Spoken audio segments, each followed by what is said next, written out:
Hello, and welcome to this edition of the Law Firm Blueprint. We're back again, and I am one of your hosts, Jay Ruane, CEO of Ruane Attorneys, a criminal defense and civil rights firm in Connecticut, as well as the Grand Poobah, myself, of the Criminal Mastermind.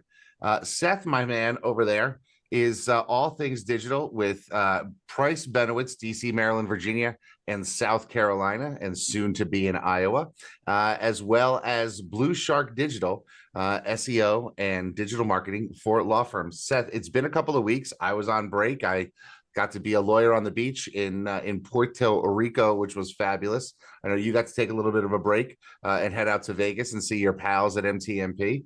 So we haven't been together. How have you been? Things are good. I actually got my weekend. We did a Virgin cruise with my wife, no kids. Oh, wow. Which was really cool. How are those Virgin cruises? I'm interested. The best I could say, it's like the Cosmo Hotel in Vegas on the water. Okay. Richard Branson threw out all the rules. He doesn't have buffets. He doesn't have big dining rooms. It's boutique little places. It's really quite nice. And if you splurge for the suite class that my wedding planner told me I had to do, it makes for a lovely voyage because you have your own space with champagne at 5 o'clock that is really decadent. I like that. And open, and then there's a party raging a few feet away if that's your jam. Yeah, it's funny. Parties raging are no longer my jam. No, but so when they so there's a big party on these ships, the Red Night, Scarlet Night. Okay. And it's epic. It's around the pool, but me and the other middle-aged people and my wife are sitting on the upper deck watching down as the gymnasts, the acrobats, the drag queens are putting on a show for the ages. Oh, so cool. Yeah, so you could be vicariously looking in at the people that are young and hip while staying out of the fray.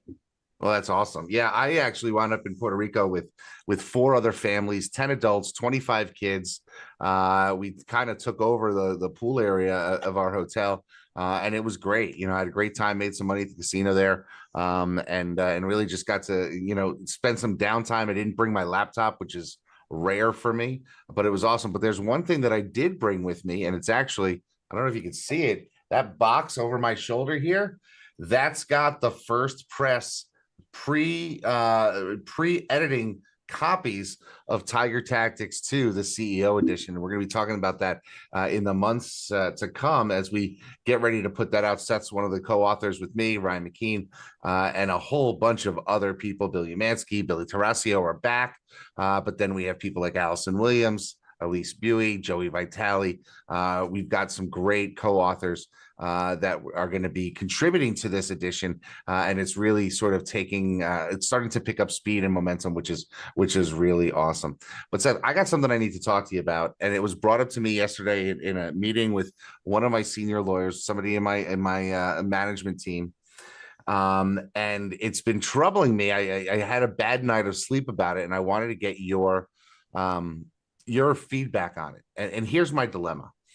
I've been growing this firm essentially since September 1st, 2001. So which we started, and September 11th happened, and nobody started going out, and people weren't going out and getting arrested. And so we had a rocky start, and then COVID obviously, bookends that 20 plus years later.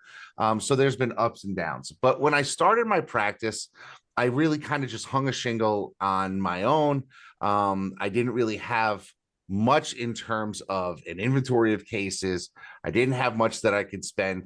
And so it became a lot of sweat equity, in me learning digital marketing. And that's how I've gotten to the place that I am today. And, trying to find the cheaper way to get something done, get 90% effective or 70% effective with something that was free or cheap, rather than spending the money on the actual product that was out there in the market, because I just didn't have that. I didn't have the credit card bandwidth. I didn't have the money in my pocket. I was literally living hand to mouth. I didn't even make any student loan payments my first year and a half of practice. And my entire being, ever since we started this thing, has really come from a position of scarcity. And so I find myself now with that lens, with that, I've built up that, that callus, that scab, whatever you want to call it, that anytime something is presented to me, I immediately say, no, we're not going to spend money on that. We're not going to spend money on that. Somebody comes to me and they want, a raise even, and I'm saying, no, they can go find another job elsewhere. Now that certainly has some implications today in the market. But I'm trying to break this scarcity mindset, and it's not a scarcity because I look at my numbers and I've got revenue coming in. I mean, we're opening up 35, 40 files, 50 files some weeks. I mean, the business is there. And from a perspective of we've got the lead flow, I should not have the scarcity mindset. But like I am thinking, here's a perfect example. I live my life on my laptop, right? I mean, I am constantly doing stuff with it. I've had the same laptop now for a couple of years. I've been eyeing a new Apple. It's going to cost me like $5,000 with all the bells and whistles. I can't pull the trigger on that. Now that is like, less than 0.1% of my annual revenue. And I mean, it's probably 1/100th. But I can't pull the trigger on spending $5,000 on something like that when I can make it another year. I haven't bought a new car, in a decade. Let's separate the things out, right? They're different pieces because they're ones. And I struggle with this myself, right? I'm a frugal person by nature. One of the areas I think we've broken, which I think is most, if you're going to line up an order of importance, it's salaries. To me, the idea like that is one that costs you more money than anything else. Sure. Is not ponying up and making sure you're at market, because market's whatever people can get somewhere else, right? Not what we have set in our mind. We talked about this on prior episodes, how starting salaries out of college went from 35 to 42 to 50 to 55 overnight. We're seeing softening. Good news for all the salary talks we've had and all the hiring talks. Finally, for anybody out there hiring, I think you got a window. But believe me, in my last week, I asked the office, hey, let's take it easy on the Uber Eats. Let's find the places that deliver directly so we're not paying 35% to the house. Some of the stuff makes sense. Some of it doesn't. I'm lucky enough to have a law partner who does not have that mindset. He's the guy who over tips, picks up tabs, and has shown me, not that you don't, and you do that. So to be fair, anybody who's met Jay, he's the first one to pick up a tab. So it's not that, but that I think that as I've seen stuff, particularly at Blue Shark, where I'm less hands-on to day-to-day, it's become part of the ethos where it's out of sight, out of mind. And as long as the numbers at the end of the day are okay, allowing a little bit more to breathe. Believe me, the difference between a small team gathering where you get like a takeout from a place versus calling the catering department and having something catered, it is what I would love to see is people that spend money the way I do. And frankly, the way you do. It's tough because as you grow, there's going to be a certain amount of inefficiencies, and I'm trying to get good with that. I put old school techniques, old school, new school. Please, if you're taking an Uber, check Uber and Lyft. That's all I say. And then I'm good. Whatever it is, it is. Right. Whereas for me, I'm gaming it from the moment the plane lands to make sure that if there's a spike that I know to wait. Nobody else is doing that. Right. And I think that if you want to scale, and we talked to Andrew Finkelstein, getting comfortable with mediocrity, or if you're not comfortable with a certain amount of inefficiency, you can't scale because nobody's going to be as frugal as you, and nobody's going to work for the numbers that are in your head. Yeah, I mean, and that's part of my challenge is like I was looking last night and I was up in arms that we've been paying $10 a month for software as a service application that we haven't used in a year because we transitioned to something else. Nobody bothered to cancel this thing. And I'm thinking to myself, dude, I just spent $110 on nothing. Now, in the grand scheme of my life, that's nothing. We paid, I just got one of these things. I was paying for retargeting for a site that I didn't control, at like $150 a month for 7 months. A good friend of mine who's not a lawyer talks of it as the tax of life. There are times when you buy theater tickets and you forget you have shows that night where, you got to get a kid to something and your kids are young, but you put them in an Uber, even though it's $200 and super surge. There are things parking tickets, those things that as you get to the point where, hey, I can't allow that because if you get too much in the weeds in that, But I'll tell you the flip side. One of the great entrepreneurs who recently died, who created Sky Vodka and did a bunch of other amazing things, his nephew quoted him in one of the national business magazines as saying, there are days where he thought that he was more concerned with the cost of what the toilet paper was coming into the office than like top line numbers. It's part of the genius. It's also a curse. Yeah, I mean, it really, I'm struggling with it. I'm trying to get better at it, where I can just say to people on my team, look, I trust you to do what's right in the best interest of the office. And knowing, and within parameters, like anything else, right? I mean, if you see stuff and it's crazy, but if you want it to be more than the Jay show, which you may not, you struggle with that, and if you do, right, and you want to be more, and you've probably expanded as much as the Jay show could be, but if you really want to be on a beach and you it's not just lip service, then okay, let's say hypothetically there's going to be $100,000 in bullshit that gets done because your thumb's not on it. Now I look at it this way, let's go personal for a second. You selected a dream, which is getting dream seats for Yankee Stadium. Yep. If you had the seats one row behind the dream seats, it would save you an order of magnitude of that's unfathomable. Maybe 50%. More, much more than 50%. Meaning from the dream seats to what you would negotiate to a non-dream seat might be 75 or 80%. Right. Right. And the fact is, it's okay. Now there's benefits to it. There's a better experience when you take somebody there, but you're doing a lot of internal meetings, a lot of kid stuff. When you're taking your kids, does it really matter if you're the seat behind or the seat? No, you're doing this for you because you want it, and there's nothing wrong with it.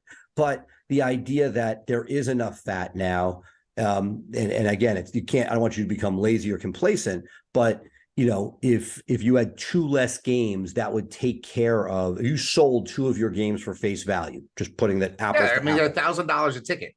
Right, so that's $8,000 or whatever. Yeah, $8,000. Take that $8,000. That solves a lot of micro issues. And the idea is, it's just from a mentality that if you, and again, I don't have the answer. I micromanage a lot of the event planning because I know it so well, and I see where there's stuff that if you just, I'll leave you with this story because I think it's a great story. So when I was graduated college and I wanted to throw an anniversary party for my parents. It was their 25th anniversary. I had just graduated Penn. I had no money, and I wanted to do I figured brunch more. It's Manhattan, so it's not easy to do. So I was like, okay, windows on the world. My dad had a tangential business connection to it. They had a great brunch that was $20 all you could drink, or mimosas. It was an awesome deal. So I call up and they're like, I would like to make a reservation for brunch. And they're like, well, how many, do you want to speak to catering, or do you want to speak to the banquets, or do you want to speak to the restaurant? And I'm like, what's the difference? Well, the banquets are $100 a person plus tip and tax, and the restaurant is $19.95. I'm like, I'll speak to the restaurant. They put me through the restaurant. I'm like, what's your, largest room? And they're like, we have a room for 75. Can I make a reservation for 75, please? They said, sure. Again, we had it. The whole thing was $2,000. You'd appreciate this because it's a Jewish event at lunch. The bar bill was less than 500. Right. This is the difference between our families. And it was an epic. It was their 25th. Their anniversary is 9/11. This was their 25th. Their 35th actual anniversary was 9/11. So they're New Yorkers. Again, but the point is, it's how you think about that. Do it on the big stuff. Try not, again, easier advice to give than to take. Yeah. I mean, it's just, I'm at a point now where it's almost every decision I have to make, I have to ask, am I being, penny wise and pound foolish, or pound wise and penny foolish? Well, do you have a deputy that you can help mentor and train in that? Well, the deputy is who brought this to me, saying, hey, I really don't understand your logic. Sometimes you're like, hey, just spend the money. And other times you're like, why are we spending $14.99 to overnight something first delivery when they don't need it until the afternoon and we could have saved $5? And he's like, I don't get your logic on here. Well, but the plot of that now we're down to real brass tacks, which is it's sitting down with somebody and doing that. We did something, our EOS coach talked to us about doing, taking the 20% of your expenses. And I got to tell you, it took me 2 months to extract that. It was a circus. I couldn't even get it. And then when you get the top 20%, it's less exciting than you think, because some of that stuff's like rent, Right. and like contracts that are in place that aren't going anywhere. You could change it when they come up for renewal, but like LinkedIn, I'm locked into a contract, things like that. So I would say, and again, it is advice that as I say it, I know, but it's the relationship with the person who is minding it, because otherwise, if you're doing it, it's bad on a bunch of levels. Oh yeah. I mean, I can't be the one doing it. I need to sit down and have a team my people put this stuff to me. I will tell you this, we started 3 weeks ago, finally, with somebody handling HR, somebody who we didn't hire an HR person. We promoted somebody who had been with us for a while in a paralegal position who seemed suited to the role. And I'll say 19 days in, she is blossoming. I mean, it's been so much is off my plate. It's amazing just to have somebody who everybody can turn to. And she can, if she has to come to me for questions, I get a Slack, answer these 5 questions and I'll take care of it. I got to tell you, I wish I had done this 10 years ago. Well, I'll tell you, we talked a little bit about this, but what I'll tell you is I've conversed with Bill Biggs, friend of the show. I have eliminated the position of HR within Price Benowitz. It is now, there's a firm ops person, there's somebody doing benefits, there's somebody doing part of their portfolio. We have 3 or 4 administrative people. I've never had this robust of a team, but there's a benefits, there's an onboarding. There are different tasks, and each of those go out. And yes, there needs to be a place where somebody's being sexually harassed. They could go. Right? God willing, that's not a major factor. Right. But the idea that there's a person designated, and I saw this because when I interviewed pure HR, it's ripe with peril. And we went back in the history of the firm's been around for almost 20 years, 17 real, let's say 12 while being scaled. And I had never met a quote unquote HR person that wasn't filled with drama and mediocre. And the only person that wasn't, who sort of fit the bill and did that, ended up sexually harassing 2 of his direct reports and a college intern who was a dear friend's daughter. Like, the idea that, is that something that at our level, when you meet the people at Hilton and Fannie Mae, they're making $250,000. Those people are rock stars. But the people that raise their hand to be a small to medium-sized firm, quote unquote HR, I go ops all day long and get stuff done than somebody who thinks that they want that power for usually less money than they would get. If that same person was in the operations track, they would make significant, but they choose this, I think, because they like that ethos. And it's something I'm hoping that, that we're able to peel off and get what we want done without the drama elements. Yeah, it's really interesting to me, as I look back, the things that I stressed over that I could have easily solved, but I wasn't ready to make that decision. And it goes back to that scarcity mindset. I was like, can I afford to have somebody who's just in this role, I'm not saying to do that. I'm saying make a list of what you want done, but don't, again, you're home growing somebody. So I'm hoping that you pick the right person, but the lateral, when that person quits, moves on, transitions, when you put out an ad for HR and I look at what we saw, these were people 25 years, 30 years in the business, making 75 to 80, who I'm just sitting there and you look at the personality tests that come back and you're just this is when it breaks or when the disaster, and some of these people were at jobs for years and years and years. They found a place that they could hide, but it just, anyway. When you're posting that job, what you need to do is identify, these are the skill sets that I need this person to accomplish. And that's what you hire for. But when you put the title, it attracts this versus, again, we went with, and it was a bit some internal strife. One of the stakeholders didn't love the idea that somebody, quote unquote, didn't have HR experience. And I said just the opposite. I want somebody who knows how to deal with people and can accomplish what we want accomplished. I don't want that. Anyway, I digress. Let's talk AI. Yeah, well, I want to talk about it, because, in my mastermind, we're talking about it. I actually have been communicating with somebody on LinkedIn who's going to come in and give a little presentation about how we as criminal defense lawyers can use AI. But, there are a ton of things going on with new tools coming out and that type of thing. And what I am seeing is that if you are not trying these things out, if you're not testing out to see what's out there and you're burying your head in the sand, you're talking, you're going to be 2-3 years behind everybody else. And these aren't necessarily tools that are that, like, for example, I got knowledgeable in AdWords long before any other attorney was knowledgeable in AdWords, because I knew there was a way for me to make money doing that. You're not necessarily going to make money directly correlated to your use of ChatGPT, but you'll save money, and that in turn will make you money. But your competitors are going to be using it to be able to scale faster, iterate faster. Your opponents in courtrooms and on the other sides of your cases are going to be using it. I just got, it's interesting. I uploaded Tiger Tactics, right? Where is it here? To a AI program. And I said, here's 175 pages. Give me a 2-page summary of this document. And I didn't use ChatGPT. I used another an AI program. The summary was awesome.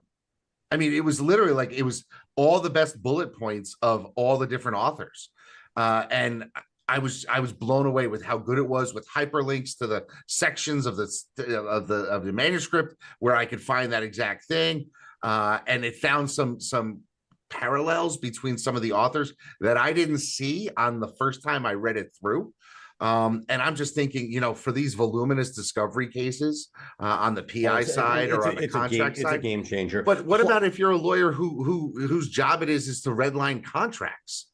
Like if you redline contracts at a big firm, now that's not our audience, right? But some of our audience had been that person at a big firm. I've been that person.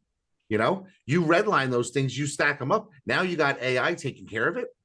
Oh my God, you're in real trouble. If you're a paralegal whose job it is to support the litigation team and do deposition digests on major litigation, you got some problems.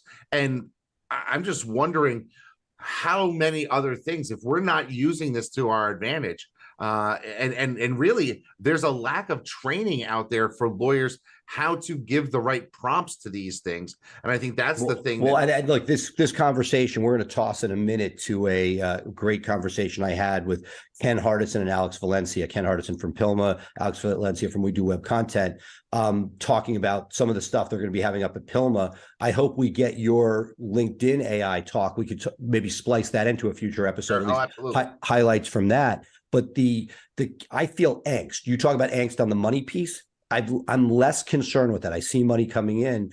We in both Blue Shark and at Price Benowitz, we broke out departments to do it. We just set quarterly rocks at Blue Shark, and I pushed hard that we wanted to have 2 items in beta for every department, above and beyond stuff along the lines of, look, I used for Tiger Tactics the record a book technique. I recorded it, went back, and then edited from there.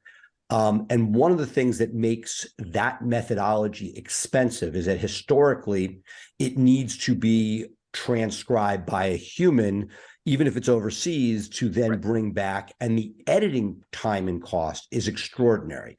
If we can get for web to the point where, because, as you know, one of the techniques that I love is people being interviewed. It's very expensive. And it actually started becoming more expensive to get web quality content with somebody speaking than writing it directly, which is crazy. If AI allows for the genius of Jay on Connecticut DUI to go straight to a web page with limited costs or reduce costs, where that intersection where it becomes cost, that's a huge deal. And so Tiger Tactic, if the idea that you could get a round of editing or suggested edits where you're looking for grammatical issues, where you're looking for, like, you have how many different authors, each using different tenses. You say, hey, we want everything in present tense. Let's get rid of all those numbnuts who put this in passive voice, all that stuff. If you could start using it for those pieces, it is a game changer. And I definitely feel angst about, am I doing it fast enough? But you know what? I remember and look, something we've discussed on this roundtable conversation is the adaptation. How long did it take to get people online versus how fast has it gotten people to be using ChatGPT as sort of a flagship of this? It hasn't taken long to get crazy numbers of people, playing around with it. Yeah, it's interesting. If you, I'm a student of history, right? So if you look back, you had the Stone Age, you had the Bronze Age, then you had the Industrial Revolution. I think the last 20 years has really been the Silicon Revolution, where the computers are really taking off. And now we are about to end the Silicon Revolution and we're going into the AI revolution. And these time periods are condensing dramatically as things progress. And I think we need to be aware of that and not say, I'm going to pick this up in 6 months. Because 6 months. Yes. I'd also say that we never know exactly where it's going. This seems bigger. It seems like it has legs. But look, you just saw Facebook do a huge write-off on Meta. It's still like, where is it going to be in the play? Somewhere. But it's not like we know that there's a particular universe we're going to be in or anything like that. This is really interesting to me because I remember something years ago, and it was, I forget which Olympics. It was a Winter Olympics. My family's are big skiers, and we were watching freestyle skiing, right? And I can remember them, the guys, they hit the moguls, the women, they hit the moguls, then they go over the jump, they do a flip, then they do some more moguls, then they do another flip. And so for people who aren't aware of that, that's what it is. And we're watching it, and one of the commentator gets up there and says, okay, next up is American Johnny Mosley, and he is not going to score well on this, but watch what he is doing now. Everyone will be doing in 4 years at the next Olympics, but they don't know how to score him yet. And so he's not going to medal, but his run now will be the gold medal run in 4 years. But 4 years from now, he'll be doing something else more progressive. And I think that's kind of where we're at sort of right now with this stuff, in that, there's a lot of people trying to, jam into this space and say, I've got the solution for you as lawyers. And I mean, if you go into my LinkedIn feed, I'm sure in yours, every other post is how to use ChatGPT to scale your marketing, to do this, to do that. But I really think what's going to happen is, if you're not paying attention to this stuff now, you're gonna be a problem. So what I would say is, I'll just put the positive on it. If you're actually figuring out how to do it, not just playing, but like as you get those different pieces, that will dramatically change the economics of your firm. You talked about margin before, right? So for Blue Shark, we're always looking at what is the cost of a piece of finite content being posted. I'm not looking at writing content that way, but if this could be one of the sets of eyes where there's an extra sift and there's less likely to see a gaffe, which costs reputation and everything else, to me, that's where this stuff, like as that stuff gets integrated. And what's really fascinating, I'll leave you this because we do have to flip out of this, is to watch millennials that used to be ahead of the curve. It's now the Gen Zers that are the ones manipulating it faster because they're first generation with this, rather than people that are sort of like, I'm still the guy that calls when you text me. They're making fun of that now. The younger generation is making fun of them for not being not being AI first. Yeah, it's funny. I still go to edit, copy, edit, paste rather than Control V, Control C. That's how old school I am. But it's just, it's what you're comfortable with. So this is interesting. So tell us a little bit more about this, and then we'll wrap up and we'll share. Yeah. So this is an awesome conversation. So Ken, who's a friend of the show, he's doing his summit next month in New Orleans. It's a great thing. What I love about it, PI focused, but it's business of law. There won't be any deposition tutorials or anything like that. So I've totally found a home with my people there. Great talks with some an emphasis on AI. And, basically Ken is looking at this as, hey, if I want to make sure that the people in my herd aren't falling behind, I need to maybe bring them more and more information, so that, and Valencia, who focuses on content, has sort of been a voice of reason. Like, hey, we're not using this for writing of content, but let's find all the different applications. Just because you can't just completely cut out writers doesn't mean that you can't use this amazing technology in great ways. So a fascinating conversation that I hope that our group loves. Awesome. So what we're going to do now is we're going to sign off. I want to thank you for being with us. Of course, you can always catch us live most Thursdays, 3 p.m. Eastern, 12 p.m. Pacific, here in the Law Firm Facebook group, or you can take us on the go wherever you get podcasts by checking out the Law Firm Blueprint podcast. Of course, if you do that, be sure to give us 5 stars and make sure that you subscribe so that you can catch up with us whenever we post new episodes. Of course, right now, I want to thank Seth for being with me, and we are going to shoot it over to Seth's interview. So stay tuned for that, and we will see you next week here on the Law Firm Blueprint. Bye for now. Welcome, everybody. I am very excited. We have never done this before. We have a 3-way podcast here with 2 of my favorites. Ken Hardison with the Law Firm Grow podcast. We have Alex Valencia from the We Do Marketing Hour. It is great to have you both here. We're traveling the country to all these great thought leadership forums, and all we hear about is AI. Yeah. And it is clearly here. I think it's one of those moments that, what the cab industry thought when Uber came. Well, it's going to be different. We don't know how, but I think the landscape in a couple of years will be significantly different. Ken, I know you've been giving a lot of thought to this, and you speak to lawyers from around the country. How are you seeing AI impact things short term? And where do you think we're going? That's what we'll be talking about here for our time together. Yeah, I think short term, you're going to see lawyers trying to figure out how to use it for marketing. But I think long term, it's going to be used in every aspect of the business, in the management of the files, in contacting clients, in doing demands, and in litigation, handling discovery, depot prep. I mean, it's just so many ways it's going to be used. And my fear is that a lot of lawyers are going to stick their head in the sand, like they did when the website stuff came out. And the ones that took advantage of it killed it for years. And then it took the other ones years to catch up. But, we'll see. We'll see where it goes. I mean, but I think it's the biggest thing since the printing press. I mean, it's just it's huge. It's definitely huge. We've heard this before, right? We saw this in the metaverse where we're all going to be having law firms there. And I kind of took a little bit of a back step. I was weird. Like, I didn't see people going there. I was going to wait to that. Peter Shankman, who'll be speaking at the Super Summit, he had places there for the last 10 years, bought all of Times Square in one of these places. To me, the question is, we are already using AI, right? It's already auto-filling our suggestions on Google. It's already being used by Google to figure out what you want.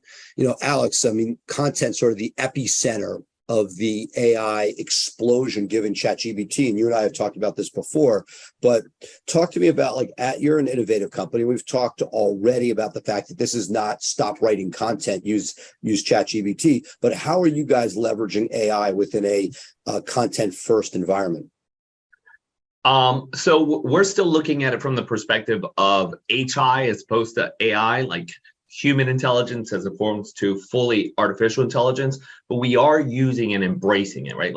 Just like you said, we don't want to be the taxi cabs to Uber. We don't want to be the Blockbuster to Netflix. And I don't feel like that's the situation. I think there's still a lot of work there. We're experimenting. We put a whole team aside of associate editors and senior editors just to work on the AI. So we're really trying to figure out the prompts on how it really understands. I think the goal here is for anyone and future employees for people in any industry is, how do you learn to manipulate this and learn how to speak to it as a prompt? So when we started back in the internet, back in 99, remember when you had to do a search, it was hashtag something or quotes something, right? To prompt Google to give you the exact information you have. And eventually it became smarter and smarter and smarter.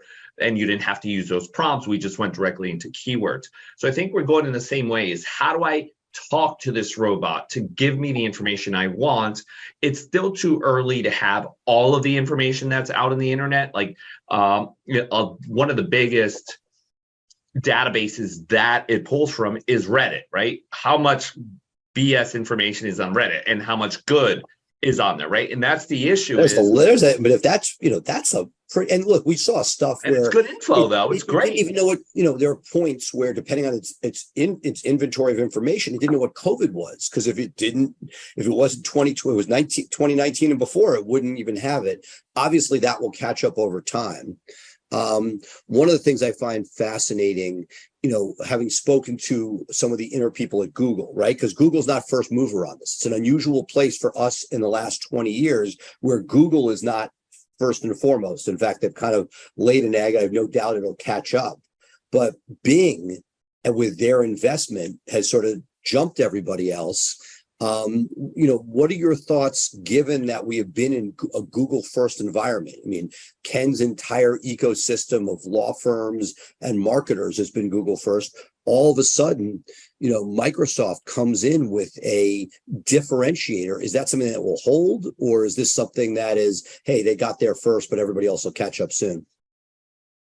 I think it's a catch-up game. I think I think Microsoft Bing is still one of those where you look at it and you're like, is that really going to be my first search spot?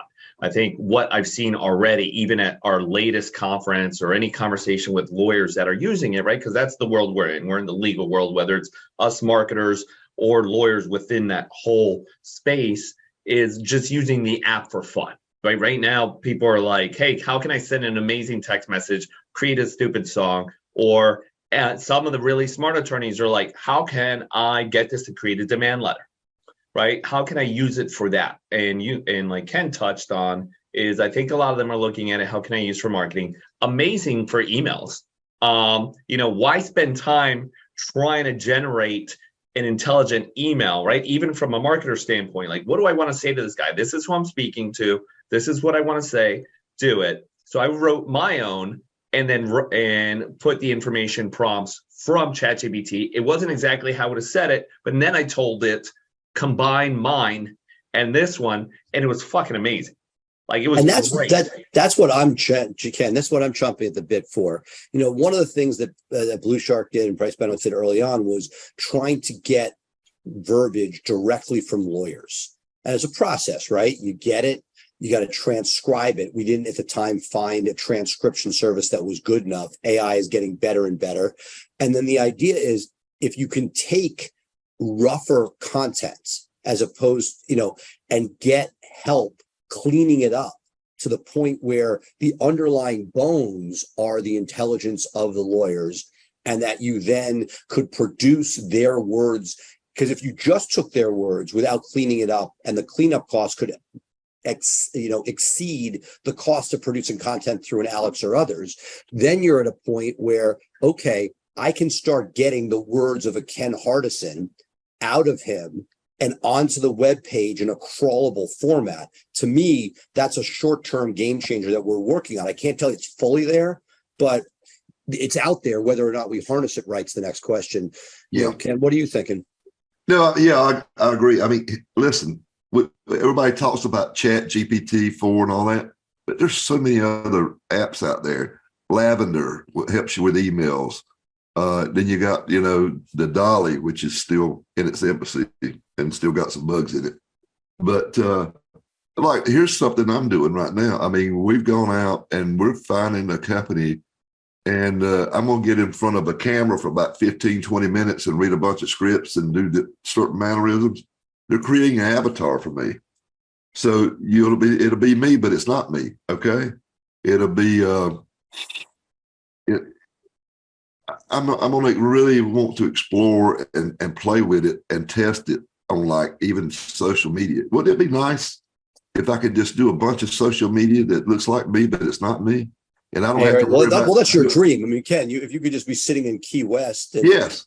That's my lifestyle. I told him, I said, I got to have it before Summit, because I'm gonna show it to everybody down there. This is what you can do. And if it's good, then it's good. If it's not good, then they can see. But I really, and for $2,000 a year, I can get 40 minutes of video a month. I mean, we went out and searched. My people went out and searched everywhere. No, I think it's a game changer. I mean, I do, but I think that I feel like we're just in, like what Alex was saying, we're just in the infancy of it, where it's going to just get, and then I think there's ways we're going to use it that nobody's even thought about. I mean, I really do. I think it's going to go faster. I mean, you look at it, over 100 million users in less than 3 months. That's the difference between that and the metaverse. and nobody's Microsoft didn't put $10 billion in the metaverse. I can tell you that. That's why, to be fair, Facebook did. Facebook did. People did put money there. But as you're saying, there weren't 100 million people playing it. yeah, and that fast. I mean, it's going so fast. Well, let me ask you, we got a PILMA Super Summit coming up. Very excited. Back in New Orleans, beautiful venue. It sounds like you have this, you're going to have a fair amount with talking about AI, ChatGPT, et cetera. Tell us a little bit about what's going on there.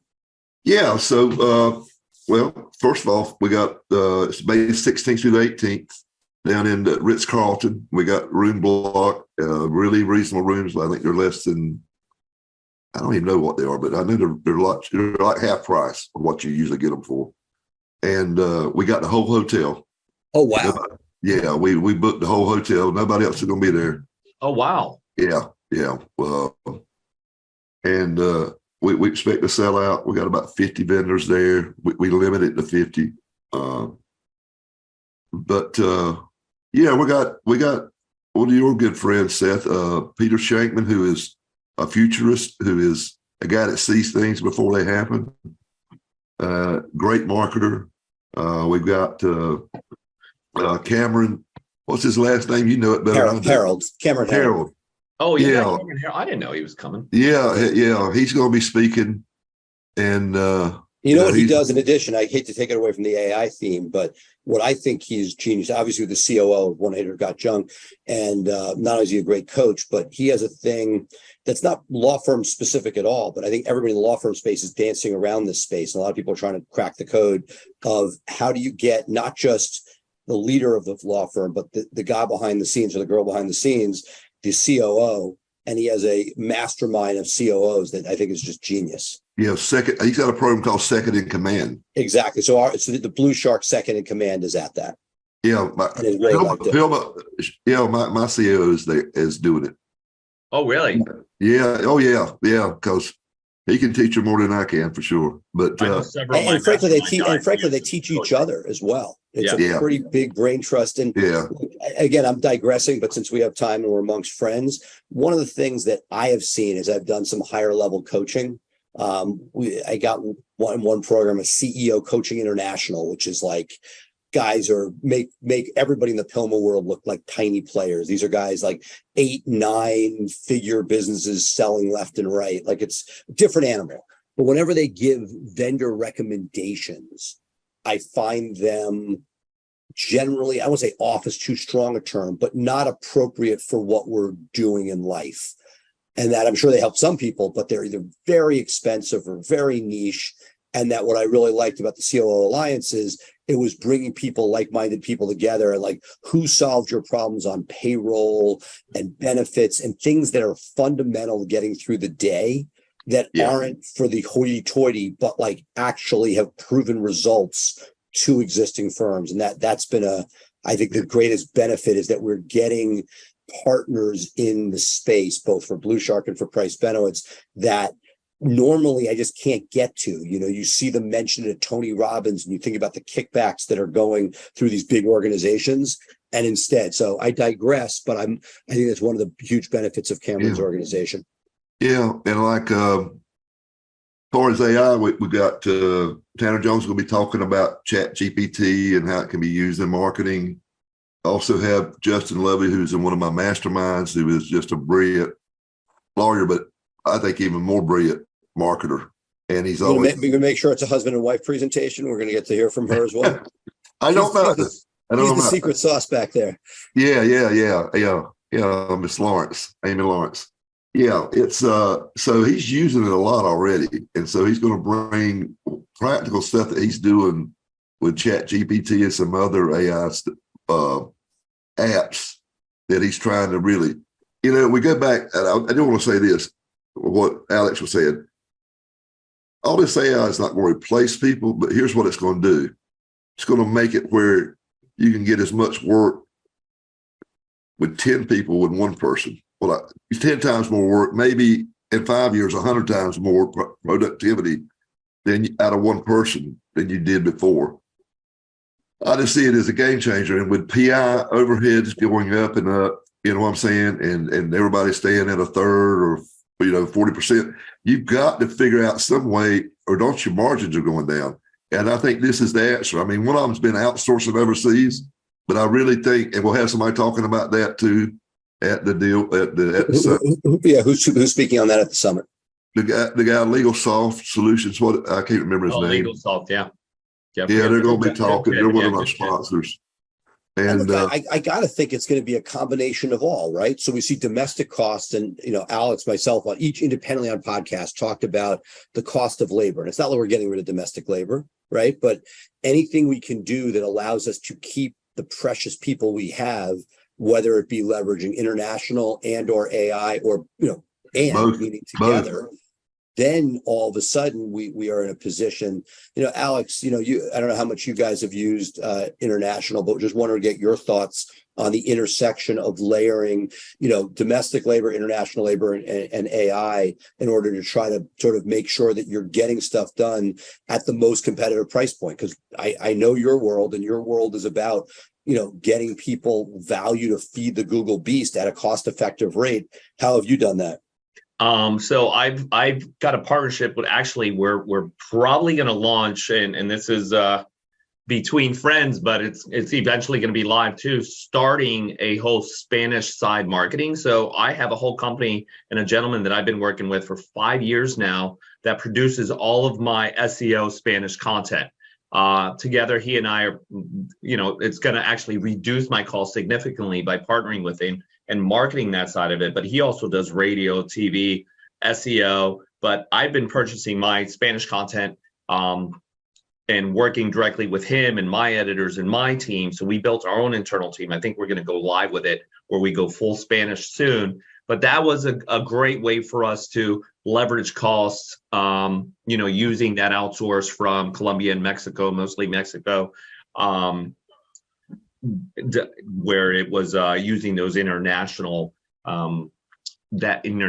labor for that. So that, I think that was a great opportunity for us. The English, you remember when we started this, Ken, I've known you since probably 2010, and Seth early on. I remember I was able to get content like a 500-word page for $19, right? And then it would come inside in-house, and then we would spend like $50 on it, right? So then we would be spending, selling it for a certain amount. Now the cost of content skyrocketing, which is why the AI comes in. I think the human intelligence is still important, but if there's a way to incorporate the AI eventually to where it gets it to the right place. And you nailed it, Seth, when you said, can we get the language of the attorney, which is what we've been doing with our software and creating our own internal client profiles for every client that we manage, right, is we have their database, their client profile, the words they want to use, the words that they don't want to use, all in our own internal AI before AI came out, for us to create content for them. I think it's just going to enhance it all, right? Hopefully, I don't think it'll reduce costs significantly because of the AI. I think I'm not so sure. I think once we figure it out, not that it's just going to be, and look, who knows what it will reduce for everybody eventually. But I'll give you an example. I'm curious because, Ken, one of the reasons I went first overseas during the pandemic, where I went and now have 35, 40 people, employees for both Price Benhouse and Blue Shark in Latin America on top of a full domestic team, was that I was paying this huge premium for bilingual labor in the DMV, right? And the question whether you're Spanish English or English Spanish, should it matter? But this has been something, and Alex and I Ken, I'm sure your clients or partner law firms that are part of PILMA have struggled with is, I can't tell you over the years, when I hired somebody to write, this even before Blue Shark, hired somebody to write a page in Spanish, and they were all excited, and I had it edited, and it was great. And people are like, oh yeah, that's good if you live in Colombia, but it's no good for Mexico. And these are the things where theoretically I would hope that AI is going to take us where a page of content could be individualized, where you now could speak directly to a particular population without having to write a brand new piece of content for each one. That's sort of the types of thing where you could get it to give you nuance that you're not I don't speak Spanish, so I couldn't do this myself.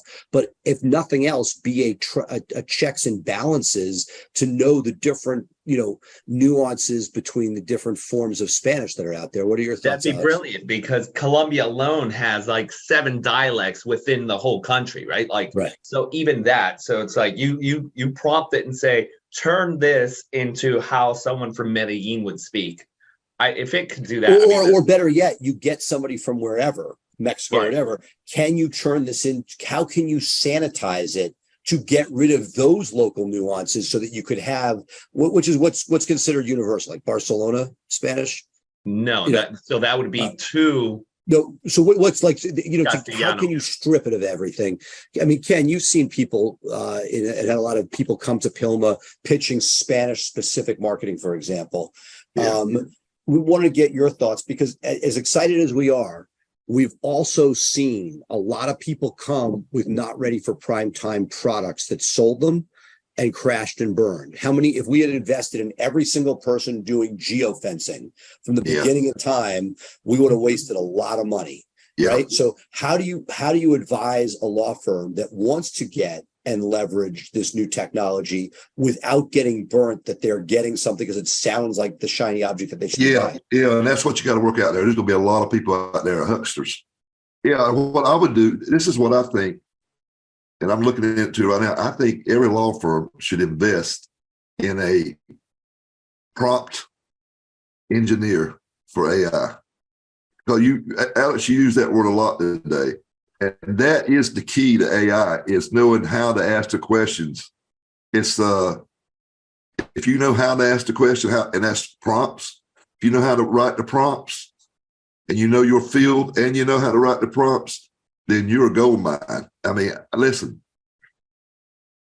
you can name your price. I really believe that to start with. If you're good, I mean, I looked up something. They said prompt engineers, 160, 180,000 a year. Already? Oh, there's someone already marketing themselves as that. But to be fair, so I have someone. We have a personal friend. Nobody else is raising their hand on that. Right, so, nobody's raising, but it's very brand new. Like you didn't just become a prompt engineer in the last 2 months, right? Since this is actually, I think sadly, I'll play the other side of that out. I think a lot of people did just become a prompt engineer because we have a personal 2 months ago, a friend, prompt engineer was worth. Who's doing that exactly, and he's doing it for us. So we didn't hire him full time, but he's doing he'll be doing a whole prompt training for us, but he still hasn't got it. Like my internal content guy is not allowing any of that content to come through, no matter how much he keeps manipulating it and putting in the prompts, because it's still not good enough for legal. It's not. He did it for mortgages.